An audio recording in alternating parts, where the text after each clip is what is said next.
So ಇಲ್ಲಿಂದ ಒಂಟಮೂರಿ ಚಾಲು ಆಕೈತ್ರಿ.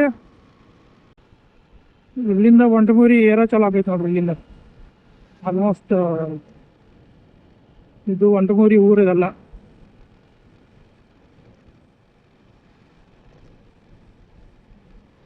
ಈ ಒಂಟಮೂರಿ ಏರ ಅಂತಿ ಅಟ್ಲೀಸ್ಟ್ ಒಂದನೇ ಇಲ್ಲಂದ್ರೆ 2ನೇ ಗೇರ್ದಾಗ ಇರ್ತೈತೆ ನೋಡ್ರಿ. 3ನೇ ಗೇರ್ 4ನೇ ಗೇರ್ದಾಗ ಅಂತೂ ಅಷ್ಟಾಗಿ ಇರೋದಿಲ್ವ. ಬರ್ರಿ ಟ್ರೈ ಮಾಡ್ದು. 2ನೇ ಗೇರ್ದಾಗ ಅದೀನಿ ಈಗ. 3ನೇ ಗೇರ್ ಹಾಕಿನ್ರಿ. 3ನೇ ಗೇರ್ದಾಗ ಏರ್ಸಕ್ಕೆ ಟೈಮ್ ಹೋಗ್ತೈತೆ ಈ ಒಂಟಮೂರಿ ದಿಬ್ಬ.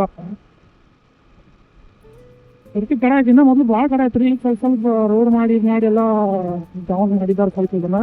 ಇಲ್ಲಾಂದ್ರೆ ಮೊದಲು ಇನ್ನೂ ಭಾಳ ಕಡೆ ಆಯ್ತು ಈಗ. ಎಲ್ಲ ಬಂದು ಅಂತಂದ್ರೆ ಊರಿಗೆ 2ನೇ ಗೇರ್ ತೊಗೊಳ್ಬೇಕು.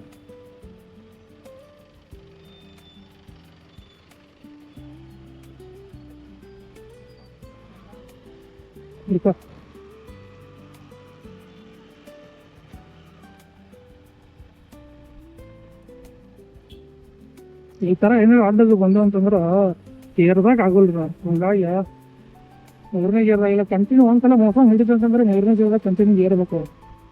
ಅಂದ್ರೆ ಎಲ್ಲಿ ಏರ್ಸೋದ ಏರ್ಬೇಕಲ್ಲ. ಸೊ ಇವಾಗ ನಾನು ಲೆಫ್ಟ್ ಹೋಗ್ರಿ. ಲೆಫ್ಟ್ ಹೋಗಿದ್ರೆ ನಮಗೆ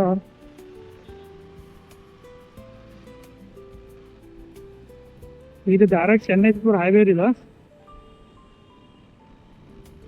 ಏನು ನಾಲ್ಕನೈತಿ ಕಂಪ್ಲೀಟ್ ನ್ಯಾಷನಲ್ ಹೈವೇ ಇದೆ. ಅದ್ರದ್ದು ಲೆಫ್ಟ್ ಸೈಡ್ ನಾವೀಗ ಹೈವೇನ ಕೂಡಬೇಕ್ರಿ. ಅಲ್ಲಿ ಮುಂದೆ ಕೂಡಬೇಕು. ನಿಮ್ಗೆ ಕಾಣದಿರ್ಬೇಕು ಮುಂದೆ ಅಲ್ಲಿ ಮುಂದೆ ಕೂಡ್